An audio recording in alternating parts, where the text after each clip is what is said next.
بسم الله والحمد لله والصلاة والسلام على رسول الله وعلى آله وصحبه ومن والاه رب اشرح لي صدري ويسر لي أمري واحلل عقدة من لساني يفقهوا قولي. Mes chers frères, mes chères sœurs, assalamu alaikum wa rahmatullahi wa barakatuh. J'implore Allah tabarak wa ta'ala de vous récompenser pour votre présence, mashallah. C'est quelque chose qui nous réjouit le cœur de voir autant de monde dans les mosquées. C'est vraiment une bouffée d'oxygène pour nous et pour vous. Je remercie Allah tabarak wa ta'ala de nous avoir facilité ce déplacement, mon frère Mahdi et moi. Je remercie également les responsables de la mosquée pour cette invitation. Qu'Allah subhanahu wa ta'ala vous honore, vous récompense. Qu'Allah tabarak wa ta'ala vous bénisse et vous protège. L'art du bon conseil, voilà le thème qu'on va aborder ensemble avec l'aide d'Allah tabarak wa ta'ala. Allah tabarak wa ta'ala, il nous dit dans le Coran: Kuntum khayra ummatin ukhrijat lin-nas, ta'muruna bil ma'ruf wa tanhauna 'anil munkar. Vous êtes la meilleure communauté qu'on ait fait surgir pour les hommes, vous ordonnez le convenable et vous interdisez le blâmable. Le bon conseil fait avec ses règles est très rare aujourd'hui. Écoutez bien, le bon conseil fait avec ses règles, qu'on va voir aujourd'hui, mais là en détail, ça se fait de plus en plus rare. Les gens considèrent que ceux qui leur font des conseils avec amour, avec bienveillance, avec douceur, les considèrent souvent comme étant des personnes qui les prennent de haut, qui sont orgueilleux, qui cherchent à les rabaisser. Et c'est pour ça que beaucoup de gens refusent le conseil. Et subhanallah, des fois, il m'arrive, moi, mon frère Mahdi, d'autres frères qui sont dans la da'wah, d'avoir des jeunes qui viennent nous dire: tu sais, j'ai tout fait pour conseiller mon père, j'ai tout fait pour conseiller ma mère, mes frères et sœurs, mais ça ne marche pas. Il suffit d'une petite discussion avec eux, tu creuses un peu et tu vois qu'il a pris un mauvais chemin. Ah papa, de toute façon, t'es un égaré. J'ai entendu celui qui fait ça, de toute façon, il est dans l'égarement. Allah musta'an. Il parle à sa mère et lui dit: maman, regarde, tu fais pas ça comme obligation religieuse, tu fais n'importe quoi. Tu continues comme ça, c'est nar. C'est comme ça que tu parles à tes parents. Et après, il vient, il est étonné. Ou elle est étonnée, il me dit: mais ils n'écoutent pas. Wallah, j'ai tout fait pour les conseiller. Ils ne veulent pas écouter. C'est ça que tu appelles des conseils? C'est pas des conseils, c'est de la brutalité, ça. En plus, envers qui? Envers tes parents. Nombreux sont ceux qui refusent les conseils de leurs enfants, parce que les enfants conseillent mal. Il n'y a pas d'amour, de douceur, il n'y a pas de hikmah, de sagesse. Alors oui, il est vrai qu'on doit accepter les conseils afin de reprendre le chemin de la vérité. Mais s'il vous plaît, comme il a été dit anciennement, Inna an-nusha thaqil fala tursiluhu jabala. Le conseil déjà il est pesant, il est lourd. Toi ne le transmets pas en jetant une montagne, en envoyant une montagne à quelqu'un. C'est déjà pesant un conseil. Omar radiyallahu anhu, il disait qu'Allah fasse miséricorde à toute personne me montrant mes défauts. Qu'Allah subhanahu wa ta'ala fasse miséricorde à toutes les personnes qui nous ont conseillés, qui nous ont montré nos défauts, qui nous ont fait reprendre le droit chemin. Une personne qui nous fait un bon conseil, on se doit d'être reconnaissant envers elle, de la remercier. Pourquoi? Parce qu'elle est en train de nous aider à nous améliorer. Certains utilisent des propos tellement durs quand ils parlent, qu'est-ce qui se passe? Le résultat c'est quoi? Allô? Je vous parle. Ils font fuir. C'est vrai ou c'est pas vrai? Certains, dans leurs conseils, ils font fuir. Ils parlent mal. Il a une langue, c'est une tronçonneuse. Chaque fois qu'il parle pour conseiller quelqu'un, il l'achève. Et il s'étonne, c'est ça le pire. C'est que lui, il s'étonne, il se dit: je comprends pas pourquoi les gens ils ont tous de l'orgueil. Tiba'ul hawa. Ils suivent leur passion. Allah yahdihum. Regarde-toi dans la glace quand tu conseilles. On te filmerait pendant la nasiha, on montrerait ça en public aux gens, tout le monde blâmerait ta manière. Donc on reçoit beaucoup de plaintes.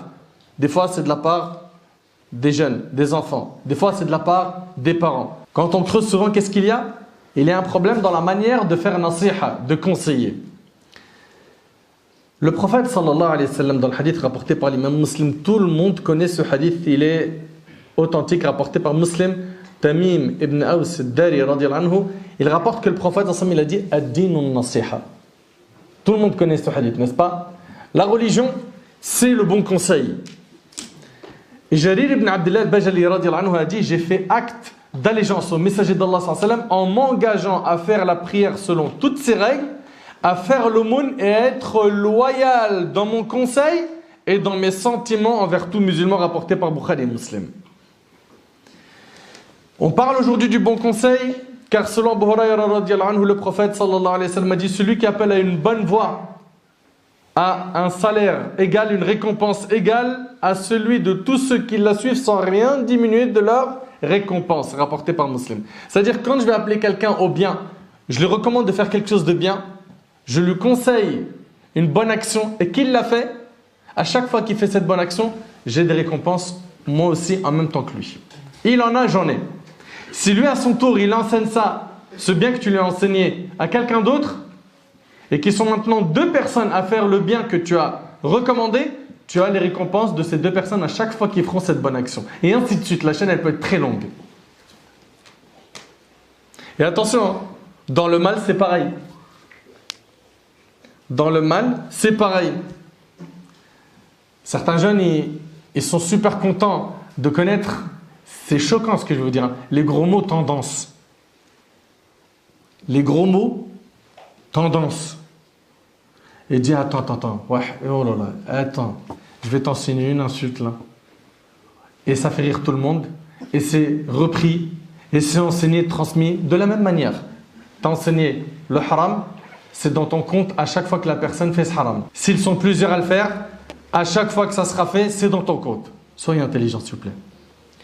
Et selon Anas radiallahu anhu, le prophète m'a dit, quiconque indique un bien aura la même récompense que celui qui l'accomplira, rapporté par Tirmidhi. Et dans le hadith rapporté par l'imam Muslim selon Abu Hurayra radiallahu anhu, le prophète m'a dit, un musulman a 6 devoirs à accomplir à l'égard de son frère. S'il le rencontre, il le salue. S'il le rencontre, il le salue. Il lui dit assalamu alaikum.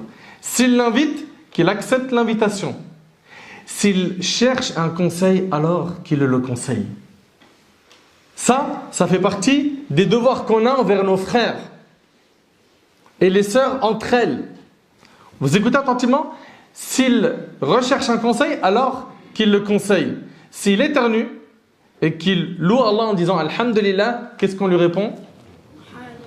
Yarhamukallah, c'est bien, mashallah. S'il tombe malade, qu'il lui rend visite. Et s'il meurt, qu'il suive ses funérailles. Le hadith, il est rapporté par l'imam Muslim.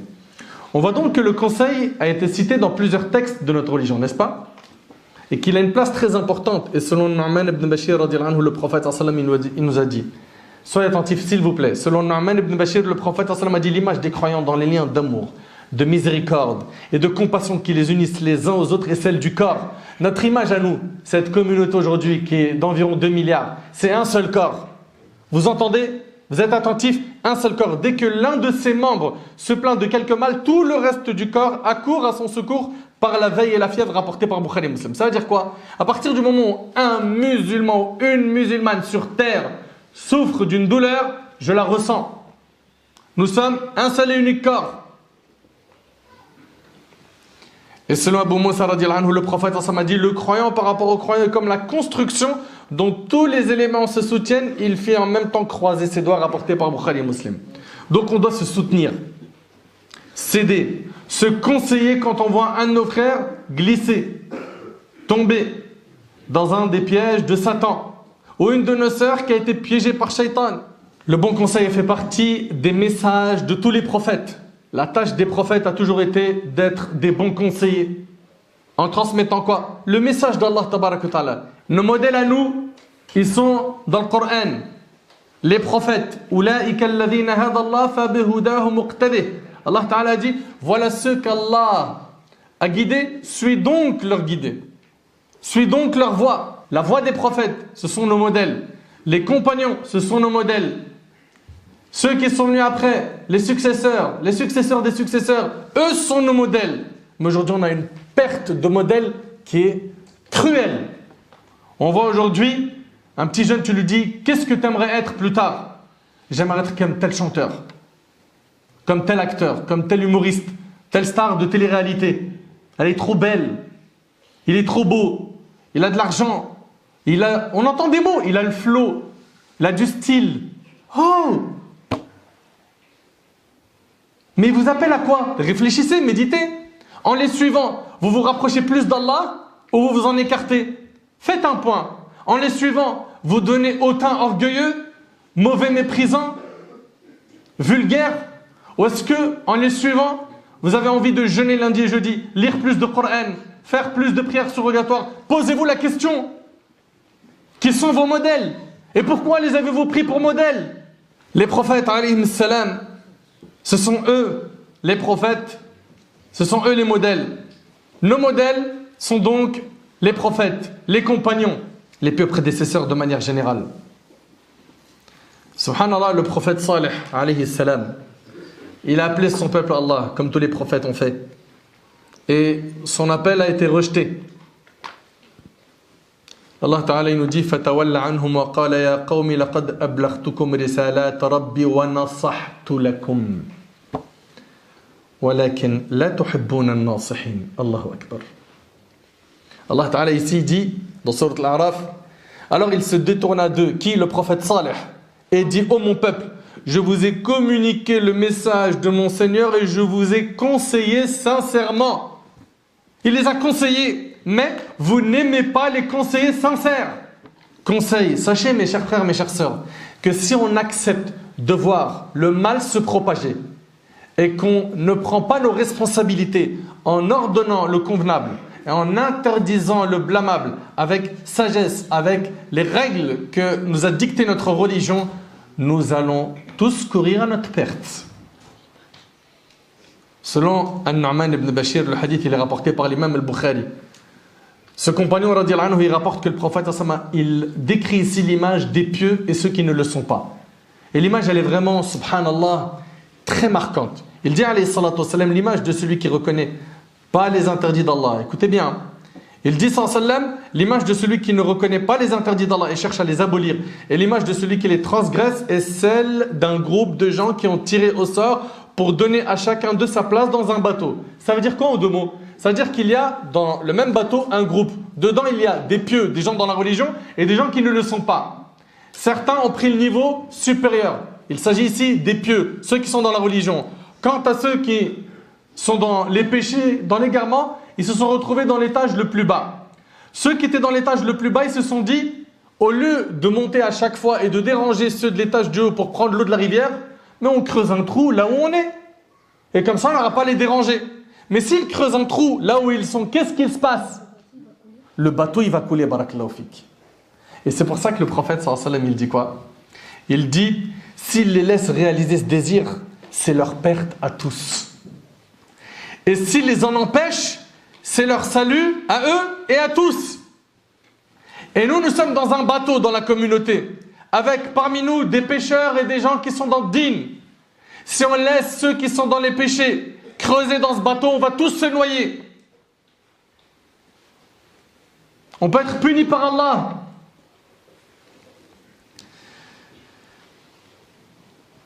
J'ai une question. Sommes-nous dans une époque où on accepte facilement les conseils? Non. Mais pourquoi? Pourquoi est-ce que les gens refusent les conseils? Qui peut me donner quelques raisons? Levez la main. Vas-y. Parce qu'il ne veut pas écouter. Barakallahu fik. T'as quel âge? J'ai 9 ans. 9 ans, mashallah. Ouais? L'orgueil. L'orgueil. Excellent. Ouais? L'hypocrisie. Parce que ça va à l'encontre des passions. Ça va à l'encontre des passions, ouais? La peur de prendre la réalité en face. La peur de prendre la réalité en face. Ouais, mon frère? Des fois, on a envie d'entendre que ce qu'on a envie d'entendre. Ah, c'est beau ça. C'est beau, mashallah. Ouais? C'est bon, ça a été dit? Très bien. Alors écoutez bien. La première des réponses face à cette question qui est pourquoi les gens refusent les conseils. Un, c'est que la personne, de par sa nature, elle est souvent sur la défensive et c'est pour cela qu'elle refuse le conseil.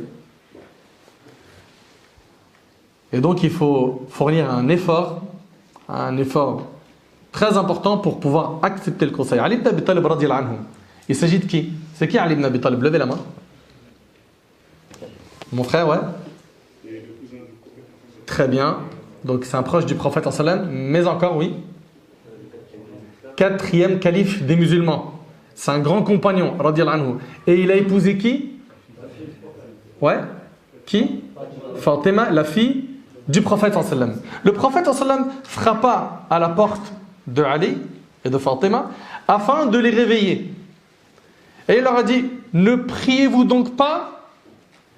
J'ai dit, ô messager d'Allah, nos âmes sont entre les mains d'Allah. S'il veut prendre nos âmes, il les prendra. Le prophète sallallahu alayhi wa sallam, il s'en est allé après avoir écouté ces paroles. Puis après, Ali il dit, je l'ai entendu quand il nous a tourné le dos, frapper ses cuisses en disant l'homme cependant est de tous les êtres le plus grand disputeur. Et le hadith il est rapporté par An-Nasa'i rahimahullah. Dans ce hadith on voit que Ali ibn Abi Talib s'est mis sur la défensive radiyallahu ta'ala anhu. Et l'être humain de manière générale est toujours sur la défensive. C'est pour ça qu'il y a un effort à faire sur soi-même, sur le nafs, sur l'ego.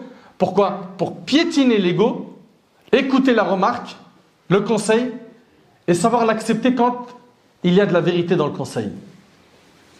Parmi les raisons du refus du conseil, il y a le fait que les personnes n'aiment que les éloges. Ils n'aiment que les compliments, ils n'aiment pas les critiques.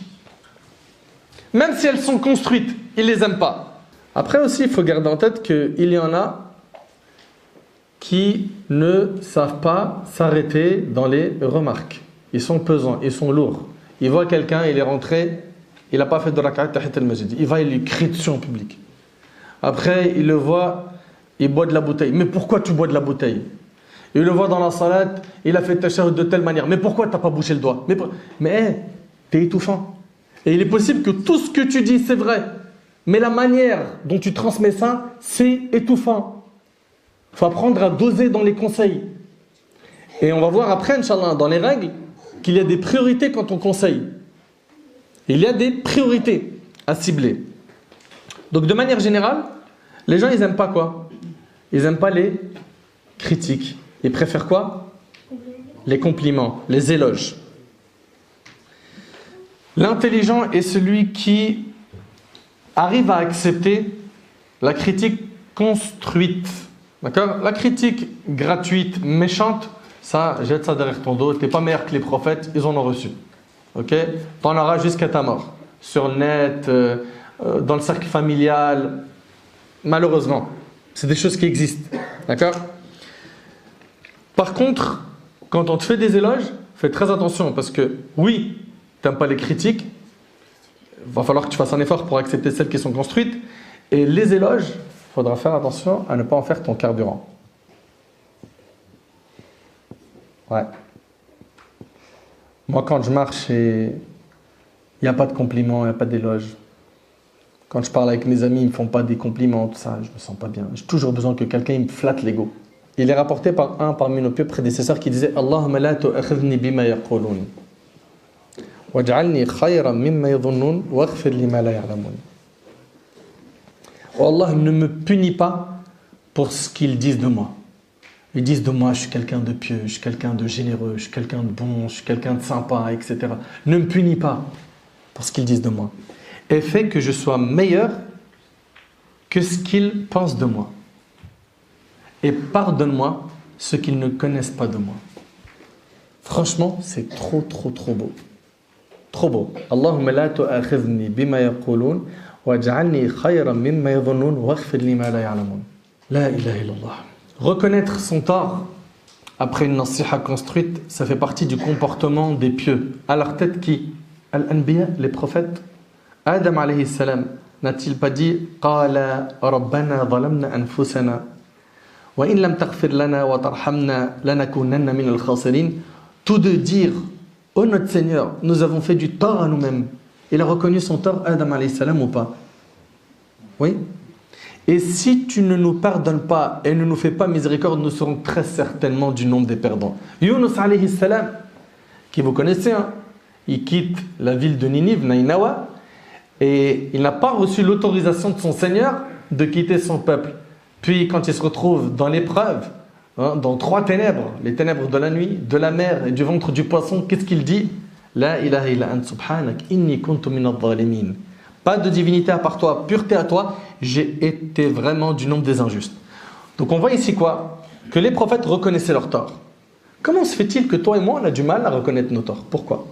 Également, parmi les raisons, et j'aimerais bien que ce soit enregistré, l'orgueil. C'est quoi le kibr? Quelle est la définition du kibr? Oui? Le refus d'accepter la vérité. Le prophète, il a dit Al-kibru batarul haqq wa ghamtun nas. C'est le fait de refuser la vérité, de mépriser les gens. D'accord? Et le premier à avoir fait preuve d'orgueil, c'est qui? Allô? C'est Iblis, n'est-ce pas? Allah tabarak wa ta'ala, il lui a demandé quoi? De se prosterner pour Adam. Il a accepté? Non, Aba wastakbar, n'est-ce pas? Il a refusé, il a fait preuve d'orgueil. Donc toute personne qui fait preuve d'orgueil, qu'elle garde en tête qu'elle est en train de prendre exemple sur qui là? Iblis. C'est ça qui a fait sortir Iblis du paradis. Une personne intelligente, si on lui montre une erreur qu'elle a fait, elle va remercier la personne qui lui fait conseil. Et elle reconnaît son tort. Oui, je me suis trompé. Barakallahu fik. Qu'Allah te récompense. Sachez que les conseils se font de plusieurs types. Et là, je vais aborder un point qui est très important. Il y a le conseil qu'on fait de manière générale. Il y a le conseil qu'on fait de manière particulière. Il y a le conseil qu'on fait en public et le conseil qu'on fait en secret. Je vous demande d'être très attentif. Parce que si vous voulez bien cerner le sujet du conseil, il faut bien écouter ce qui arrive.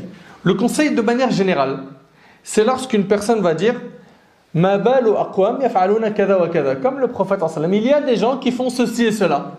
Est-ce que là j'ai cité le nom de quelqu'un? Non.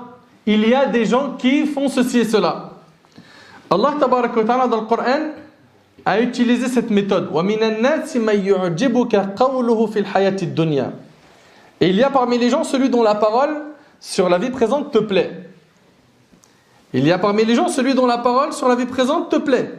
Dans le Coran, pareil, dans Sourate Al-Baqarah, wa minan nasi man yaqulu amanna billahi wa bil yawmil akhir. Parmi les gens, il y a ceux qui disent nous croyons en Allah et au jour dernier. Wa minhum man yalmizuka fi sadaqat. Il en est parmi eux qui te critiquent au sujet des sadaqat. Donc là, on a bien vu que c'est quoi? On voit ici que c'est un conseil qui est fait de manière générale. Ensuite, il y a une autre méthode. La première méthode qu'on vient de voir, elle est très efficace. Pourquoi? Elle permet à la personne qui a fait une erreur de s'identifier rapidement et de se corriger sans être humilié. N'est-ce pas? Ensuite, on a le conseil particulier. C'est lorsque tu ramènes la personne qui s'est trompée et que tu la conseilles avec un bon comportement. Toi, ton souhait quand tu es en train de faire ce conseil, c'est que cette personne se corrige, se réforme, revienne vers Allah. Toi, ce que tu veux, c'est qu'il y ait un maximum de monde au paradis. Tu as de la miséricorde dans le cœur et non de la haine. Par contre, si moi je me lève devant tout le monde et je dis « regardez-moi celui-là là, regardez celle-là là », là j'ai détruit la personne. Je l'ai détruite en public. Dans le meilleur des mondes, ça ne va pas répondre. Mais dans son cœur, c'est bon. Lui, elle, j'écoute plus. Tu as scellé son cœur par rapport à la nasiha. Donc par rapport au conseil particulier, vous avez compris. Hein. Le conseil particulier, c'est je vais conseiller une personne en particulier, d'accord, sans l'humilier. Ce point-là, j'y insiste. Ok? Et puis, tu sais, quand tu couvres l'erreur d'une personne, cette personne-là qui a fait une erreur, qui n'a pas été vue par les gens, et toi tu la couvres, tu gagnes beaucoup. Le prophète a dit, il n'est pas une personne qui couvre les défauts de son prochain dans ce monde, dont Allah ne lui couvre les siens le jour du jugement, rapporté par Muslim. Tu n'aimerais pas que le jour du jugement, Allah il couvre tes péchés? Et quand je pense à ceux qui, pour avoir plus de vues, de likes, de buzz, ils font tout pour mener des enquêtes et afficher, dévoiler certains sur le net. La hawla wa la quwwata illa billahi al-aliyyil azim. Mais vous voulez quoi? Vous voulez vous faire humilier le jour du jugement? Quant au conseil en public, il se fait lorsque l'erreur est apparente. Bien sûr, on commence par conseiller dans la mesure du possible en secret. Dans le cas où la personne ne répare pas son erreur, on la conseillera devant le public. Et il y a des fois où il n'y a même pas l'occasion de conseiller en public car en face de nous, la personne prononce l'égarement, des erreurs. Et il faut que le conseil se fasse en public. Abu Sanabil avait émis une fatwa, un avis juridique, et le prophète sallallahu alayhi wa sallam a dit sur ce compagnon, ne l'écoutez pas, il a menti. Là, on parle de qui là? Du prophète sallallahu alayhi wa sallam. L'homme qui avait le meilleur comportement, qui était doux, plein de rahma. Là, il a dit quoi? Ne l'écoutez pas, il a menti. Pourquoi il a fait ça? Parce qu'il a fait une erreur en public. Fallait que ce soit corrigé tout de suite pour pas que les gens partent avec cette erreur. Ibn Mas'ud radiyallahu anhu a repris 2 fois Abu Musa al-Ash'ari sur 2 fatwas qu'il avait émises. La deuxième fois qu'il l'a repris, c'était lorsqu'un homme est venu lui poser une question qu'il avait déjà posée à Abu Musa al-Ash'ari, qui lui avait dit Ibn Mas'ud va te répondre la même chose que moi. Ibn Mas'ud a dit si j'avais donné la réponse qu'a donnée Abu Musa al-Ash'ari, j'aurais été un égaré. Allahu Akbar. Allahu Akbar. Cela est un conseil fait en public. Pourquoi? Car l'erreur a été écoutée par les gens et tout le monde doit savoir que cet avis est faux. Suivez? Le conseil en public se fait face aux innovateurs. Des gens par exemple qui vont insulter les compagnons. Eux, il faudra ici mettre en garde contre eux. Pourquoi? Ce sont des mubtadi'in, des innovateurs. Al-Hassan al-Basri, rahimallah, a dit mettre en garde contre les innovateurs n'est pas une médisance. Mais vous savez le problème, il est où là? Mais vous savez le problème, il est où aujourd'hui? C'est qu'aujourd'hui, dans la case d'innovateurs, on a mis des gens qui ne sont pas des innovateurs.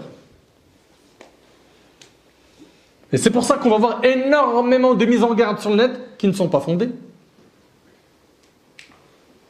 Plein. Et on va nous reprendre des paroles de pieux prédécesseurs, comme quoi il ne faut pas saluer les innovateurs, il ne faut pas s'asseoir avec eux, etc. Mais d'accord, pas de problème. Mais est-ce que tu es sûr que la personne qui est en face de toi, lui ou elle, c'est un innovateur? T'en prends la responsabilité devant Allah? T'assumes ton propos?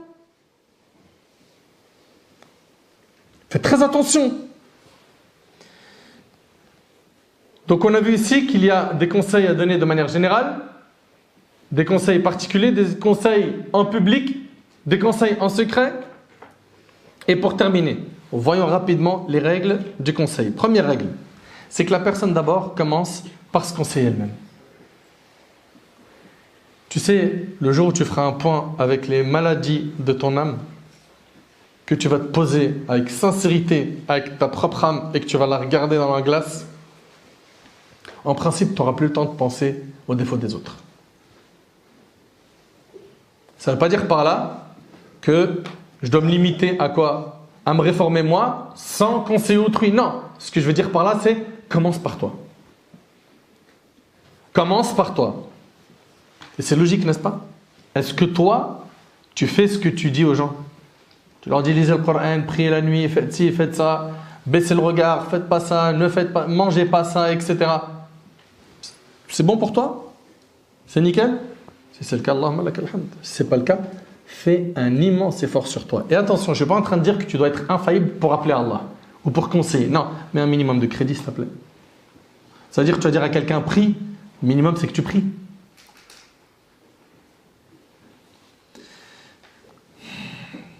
Donc, regarde-toi dans la glace, ça c'est un. Deuxième conseil pour ceux qui appellent Allah subhanahu wa ta'ala et qui conseillent les gens, il y a le fait d'être sincère.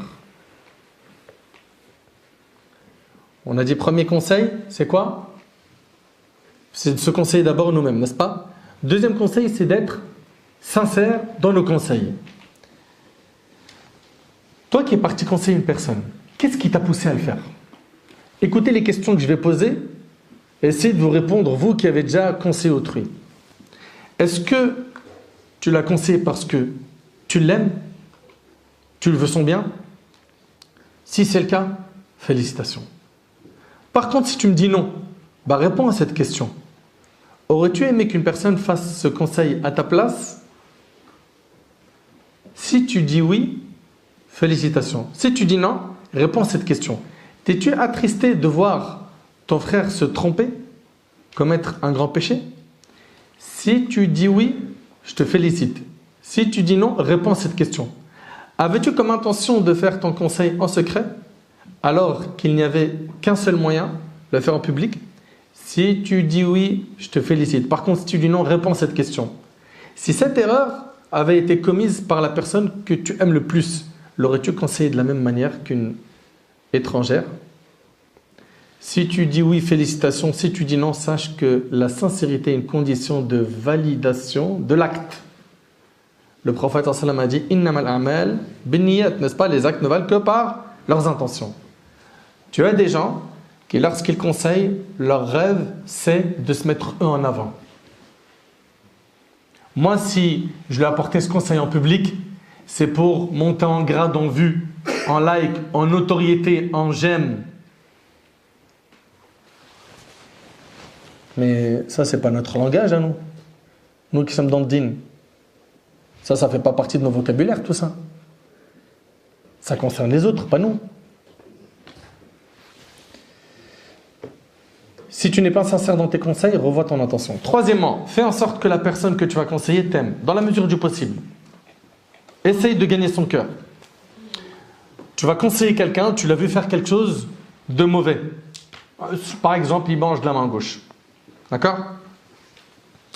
Alors qu'on sait que nous, en islam, on doit quoi? Manger de la main droite. Eh bien, vous qui aimez les décos, les couleurs, décorez vos conseils. Embellissez-les. Faites-vous aimer par la personne que vous allez conseiller. Commence par lui trouver des qualités. Et fais-lui quelques éloges. Flatte un peu son ego. Dis-lui, tu sais, mashallah, je suis trop content, je vois... Comment tu t'appelles? Mohamed, mashallah. Tu viens à la mosquée depuis combien de temps? Ça fait plaisir, mashallah. Et en plus, tu es jeune et tout. Ça, c'est magnifique. Et tu le flattes un peu, tu as tissé un petit lien. Là, à force déjà de lui avoir fait quelques éloges, là, ses oreilles, c'est une montgolfière. Il est prêt à t'écouter. Ok? À ce moment-là, glisse-lui le message. Dis-lui, par contre, tu sais, en islam, quand on mange, le prophète Sam, il a dit, kul bi yaminik, etc., mange avec la main droite. Ça va être facile à encaisser, oui ou non? Mais tu viens, tu lui dis, hop, hop, oh, oh, oh! Ah, sahbi! T'es musulman ou c'est quoi le truc là? Là, déjà, lui, dans son cerveau, tu lui as fait un bug informatique. Et après, tu continues comme ça, le torpiller en public, il ne t'écoutera pas. Et s'il t'écoute, franchement, qu'Allah il le récompense. Mais toi, tu as fait du tort. Tu as fait du tort. Et fais ce conseil de la même manière que tu aimerais le recevoir. Le prophète, sallallahu alayhi wa sallam, n'a-t-il pas dit aucun de vous ne sera un véritable croyant que lorsqu'il aimera pour son frère ce qu'il aime pour lui-même? N'est-ce pas? Hadith rapporté par Bukhari Muslim selon Anas. Il incombe à celle qui va conseiller qu'elle ait une maîtrise totale du sujet qu'elle va aborder. Je vais conseiller quelqu'un dans un domaine religieux, mais je ne maîtrise pas le sujet. Il suffit qu'il me déstabilise avec 2 questions et ça y est, je perds mes repères. Allah Ta'ala dit قُلْ هَذِهِ سَبِيلِ أَدْعُو إِلَى اللَّهِ عَلَى بَصِيرًا. Dans Surat Yusuf, Allah Ta'ala il nous dit ici, dit voilà ma voix. J'appelle les gens à la religion d'Allah. Moi et ceux qui me suivent, nous basons sur une preuve évidente. On parle nous avec quoi? Clairvoyance, avec des preuves solides. La sincérité dans le conseil ne suffit pas. Sincérité et la maîtrise du sujet que je vais aborder. D'accord? Aussi choisir le bon endroit, le bon moment. Tu vas le conseiller, très bien. Devant qui? Devant tout le monde? Tous les gens qui sont là, présents? Tu vas conseiller madame, ta femme, devant tout le monde, devant les enfants? Et des fois, vous savez qu'il se peut que quoi, le ton y monte. Toi, ma soeur, tu vas conseiller ton mari devant tout le monde? On voit des fois des gens amenés avec une vingtaine de personnes pour conseiller une personne. Mais vous cherchez quoi? C'est un spectacle là, c'est pas une nasiha. C'est une fadiha que vous voulez. Vous voulez pas conseiller, vous voulez scandaliser la personne. L'imam Shafi'i, il disait, sermonner mon frère en secret, c'est le flatter. Le faire en public, c'est le diffamer. On a dit, je vais choisir l'endroit, aussi le moment. Donc il va falloir trouver le bon moment pour conseiller. Et ça demande quoi?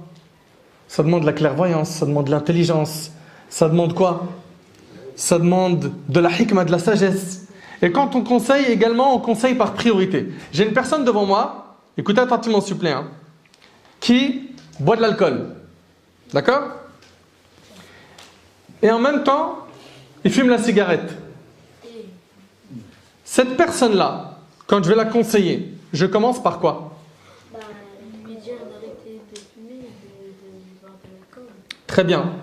Je vais d'abord commencer avec cette personne-là par ce qu'elle fait de plus grave. D'accord? On va d'abord commencer à parler avec elle de quoi? De l'alcool. Ok? On commence par ce qui est de plus grave. Puis après on descend. Et si tu viens, tu lui dis, ah frérot, regarde, le dégradé ça va pas. La clope c'est relou. Schéma, tu vas où? Tu roules des joints, tu bois, fornication. Tu lui envoies tout ça d'un coup.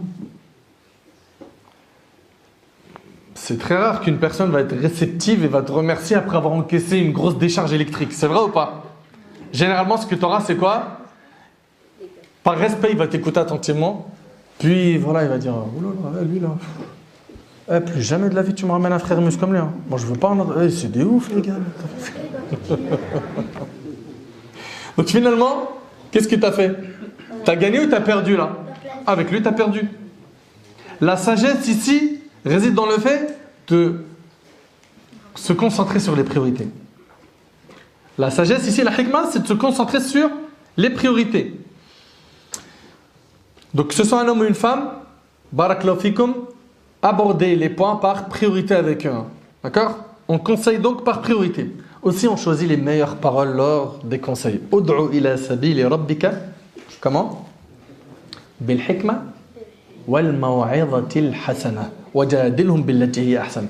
Par la sagesse et la bonne exhortation, appelle les gens au sentier de ton Seigneur et discute avec eux de la meilleure façon. Subhanallah. Conseil de la meilleure des manières. Et attention, de la meilleure des manières, est-ce que ça veut dire forcément de la douceur? Ça, c'est une grande erreur. Hein. Parfois, la fermeté, c'est la hikmah, la sagesse. Et le prophète, qui est l'homme le plus doux, qui avait le plus de rahma, qui avait le meilleur des comportements, celui qui a dit « Innama bu'ithtu li utammima makarim al-akhlaq » j'ai été envoyé pour parachever les nobles caractères, il lui est arrivé d'être ferme. Cet homme, ce compagnon, à qui il a pris une bague en or et il l'a jetée. Ici, le prophète, il a fait preuve de fermeté. C'est un compagnon. Donc, avec les personnes qui ont un minimum de bagages religieux, qui ont de la connaissance, eux, la fermeté, elle peut être, dans certains cas, la hikmah. À toi, après, de t'adapter en fonction du profil qui est devant toi. Et je vous ai dit, c'est un art. Et il y a des personnes, la fermeté avec eux, ça ne marche pas. Il n'y a que la douceur qui marche. Donc, il n'y a pas qu'une seule manière de faire da'wah. Ok? Le tout, ça sera quoi? Ça doit être fait avec sagesse. Sagesse, c'est-à-dire, je sais que c'était maintenant, de cette manière-là, avec ces mots-là, dans ce moment-là, que fallait que ce soit transmis. Vous suivez? Aussi, un point très important, c'est être juste lors du conseil. Sois juste. Tu viens, tu lui reproches des choses qu'il ne fait pas. C'est injuste. C'est vrai, c'est pas vrai. Tu viens, tu lui dis, regarde, je vais te dire un truc. Ta femme, elle m'a tout dit. Voilà. T'es avare. Franchement, t'abuses. Apparemment, jusqu'à maintenant, t'as pas acheté une couche à tes bébés. T'exagères quand même. Et là, en fait, vous savez, le problème, il est dans quoi? Il est dans le fait que ce frère qui dit ça à ce mari, il n'a même pas écouté les deux versions. Et je vous invite, s'il vous plaît, Allah yabarik fikum, à ne jamais vous prononcer dans un litige entre deux personnes sans avoir les deux versions. Il y a un problème de couple, de frères, de famille, d'amis, tu n'as pas les deux versions. La personne qui est en face de toi, elle va te donner finalement que sa version. Ok? Et il est possible qu'elle ne ment pas, mais elle a oublié des détails trop importants qui changent la donne au moment du conseil. Donc sois juste. Sois juste. Al-Hajjaj ibn Yusuf al-Thaqafi, le gouverneur d'Irak à son époque, il a tué plein de gens. Et il a bombardé la Mecque avec des catapultes. Est-ce que vous entendez, s'il vous plaît? Il a bombardé la Mecque avec quoi? Des catapultes. Et avec cela, l'imam al-Dhahabi, rahimahullah, lorsqu'il a écrit sa biographie, il a cité ses qualités et ses défauts. Il a été juste. Il a été juste. Donc quand tu fais un conseil, sois juste. Fais-le discrètement, sans te faire remarquer. Allah tabaraka wa ta'ala dans Sourate An-Nisa, il nous dit Ulaika alladhina ya'lamu Allahu ma fi qulubihim. Écoutez bien s'il vous plaît. Allah ta'ala il nous dit أولئك الذين يعلم الله ما في قلوبهم فأعرض عنهم وعظهم وقل لهم في أنفسهم قولا بليغا. في أنفسهم, c'est-à-dire quoi? Écoutez bien. Voilà ce dont Allah sait ce qu'ils ont dans leur cœur. Ne leur tiens donc pas rigueur. Exhorte-les et dis-leur sur eux-mêmes des paroles convaincantes. Ibn Kathir, rahmallah, il dit dis-leur sur eux-mêmes veut dire conseille-les en secret. Bien évidemment, ce n'est pas la règle tout le temps. Il y a des cas où le conseil devra se faire en public si la personne elle appelle un égarement public. On vous l'a dit ça, n'est-ce pas? Autant que possible, fais preuve de douceur. Allah tabaraka wa ta'ala a envoyé 2 prophètes au plus grand tyran de l'histoire. Un tyran qui a prétendu être le seigneur des mondes. Il s'agit de qui? Pharaon. اذهبا إلى فرعون إنه طغى فقولا له قولا لينا لعله يتذكر أو يخشى. Allez vers Pharaon, il s'est vraiment rebellé, puis parlez-lui gentiment. Peut-être se rappellera-t-il ou me craindra-t-il. Toi qui conseilles ta mère ou ton père avec dureté. Mais regarde ici, Allah Ta'ala il a dit à Moussa et à Haroun de conseiller Pharaon avec gentillesse. Tes parents ils sont plus durs et plus éloignés d'Allah que Pharaon.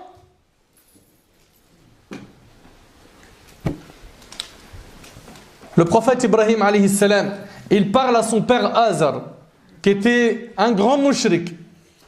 Il associe Allah. Il lui dit quoi? إذ قال لأبيه يا أبتي يا أبتي لما تعبد ما لا يسمع ولا يبصر ولا يغني عنك شيئا. Lorsqu'il a dit à son père, oh mon père, mon cher père, pourquoi adores-tu ce qui n'entend ni ne voit et ne te profite en rien? Subhanallah. Combien de prophètes ont dit à leur peuple, Ya qawmi, mon peuple, prenons exemple sur eux. Quand tu parles à ton frère, dis-lui, je te veux du bien, Wallahi al-azim, ici, là, il faut que tu saches que là, je te parle parce que je veux que tu sois au paradis, je veux que tu sois dans les plus hauts degrés du paradis. Je veux ton bien, mon frère. Ton bien, il est que le jour du jugement, tu obtiennes ton livre de la main droite. Moi, je veux ça pour toi, je veux la féliciter. Et selon Aïcha radiallahu anha, le prophète a dit Allah est doux et il aime la douceur en toute chose, rapporté par Bukhari Muslim. Et le prophète dans le hadith rapporté par Muslim a dit quand la douceur est dans quelque chose, elle ne peut que l'embellir. Et quand elle est retirée d'une chose, elle ne peut que l'enlaidir. Allahu Akbar. Donc il faudra que tu prennes en considération la personnalité de la personne en face de toi pour voir est-ce que le bon dosage ici sera d'être uniquement doux avec elle ou est-ce qu'il faudra un peu de fermeté ou les deux, un mélange des deux. D'accord? Également parmi les règles, c'est quand on va se conseiller, on commence par quoi? Par citer les points en accord. Vous suivez? Commence par lui dire écoute mon frère, je suis d'accord avec toi sur 1000 choses. Mais par contre, il y a un point où j'aimerais discuter avec toi de ceci, cela. Là, il y a quoi? Taqrib al-masafat. On est en train de rapprocher les cœurs de cette manière-là. Mais quand vous êtes en train de discuter, hey, moi je suis d'accord avec toi sur quasiment rien. Ah, et tu veux comme ça, on papote facilement. C'est pas donné à n'importe qui hein, d'accepter, d'avoir un dialogue avec quelqu'un qui te dit sache que déjà je suis d'accord avec toi sur rien. Doucement. Ok? Essaye d'être très fin et intelligent pour pouvoir gagner le cœur de la personne qui est en face de toi. D'accord? Quant aux règles que doit respecter celui qui reçoit le conseil. 1. Il doit être sincère. Toi qui vas écouter le conseil, pourquoi tu l'as écouté? Il t'a dit je veux te conseiller. Tu as dit ok. C'était quoi ta niya à ce moment quand tu as dit ok? Vas-y, vide ton sac. Et après de toute façon, je ferai ce que j'ai dans la tête. Ton intention doit être de rechercher la vérité. Deuxième règle, c'est la plus importante, c'est de revenir à la vérité après avoir écouté le conseil. Deuxième règle, c'est la plus importante, c'est de revenir à la vérité après avoir quoi? Écouté le conseil. Parmi les exemples de gens qui ont reconnu la vérité, qui sont revenus à la vérité, Omar radiallahu anhu, lorsqu'il a fait des recommandations à Muawiyah radiallahu anhu, qui était Fisham, il lui a dit si tu as jugé d'une chose, puis après l'avoir fait, tu t'aperçois que tu n'as pas bien fait, rien ne t'empêche de revenir sur ton avis vers la vérité. Ça, c'est Omar radiallahu anhu qui dit ça à qui? À Muawiyah. Moussa alayhi salam, il est avec Al-Khidr. Vous connaissez cette histoire dans Surat Al-Kahf. Il a dit quoi? Moussa alayhi salam, il a dit Qala la tu'akhidni bima nasit wa la turhiqni min amri usra. Et ne t'en prends pas à moi, dit Moussa, pour un oubli de ma part. Ici, il a reconnu. Il a reconnu avoir oublié. Et ne m'impose pas de grandes difficultés dans mon affaire. Isa alayhi salam, lorsqu'il a vu un homme voler, il lui a demandé as-tu volé? L'homme lui a dit Non, pas du tout. Je le jure par Allah l'unique. Suite à cela, Isa a dit, écoutez bien s'il vous plaît, il a dit, je crois en Allah et mon œil m'a trompé. Allahu Akbar. Ça c'est l'éducation des prophètes. Je crois en Allah et mon œil m'a trompé. Également, et ça c'est le troisième point. Donc on a dit, sois sincère quand tu reçois le conseil, reviens à la vérité quand on te la transmet. 3, sois bienfaisant vers la personne qui t'a fait un conseil. Remercie-la. Omar il disait des doigts, il disait qu'Allah fasse miséricorde à celui qui me montre mes défauts, mes erreurs. C'est une personne qui t'aide à mieux te rapprocher d'Allah subhanahu wa ta'ala. Ahbab al-Kiram, et c'est le mot de la fin. Cherchez la compagnie de ceux qui font des bons conseils. Pas ceux qui vous font entendre ce que vous voulez entendre. C'est-à-dire que la compagnie qui essaye de nous conseiller le bien, eux, il ne faut pas les fuir. Au contraire. Au contraire. Et ton ami n'est pas la personne qui doit faire des erreurs et qui garde le silence. Bien au contraire. Ton ami, c'est celui qui va te faire entendre parfois des paroles qui sont amères, avec toutes les règles qu'on a évoquées, pour ton bien. Parce que cette personne veut te voir au paradis. Omar ibn Abdelaziz, radiyallahu ta'ala anhu, 5e calife des musulmans, il avait un homme qui s'appelait Omar ibn Muhajir, qui était là pour le conseiller. Et il lui disait, oh Ibn Muhajir, si tu me vois faire une erreur, reprends-moi et secoue-moi et dis-moi, crains Allah, ô Omar, car tu vas certainement mourir. C'était quelqu'un qui était là pour quoi? Conseiller Omar ibn Abdelaziz. Il le voulait auprès de lui pour ses conseils. Cherchons ces personnes pieuses qui veulent pour nous le bien, le plus grand des biens qui est Dhukhul al-Jannah. Ne fuyons pas les gens qui conseillent, au contraire, rapprochons-nous d'eux et qu'Allah tabarak wa ta'ala nous facilite d'être de bons conseillers et surtout qu'Allah subhanahu wa ta'ala nous facilite d'accepter les conseils et de ne pas faire preuve d'orgueil. Sallallahu subhanahu wa ta'ala yanfa'ni bima qultu wa yanfa'akum bima sami'tum. هذا ما أعلم والله عز وجل أعلى وأعلم سبحانك اللهم بحمدك أشهد أن لا إله إلا أنت أستغفرك وأتوب إليك وآخر دعوانا الحمد لله رب العالمين.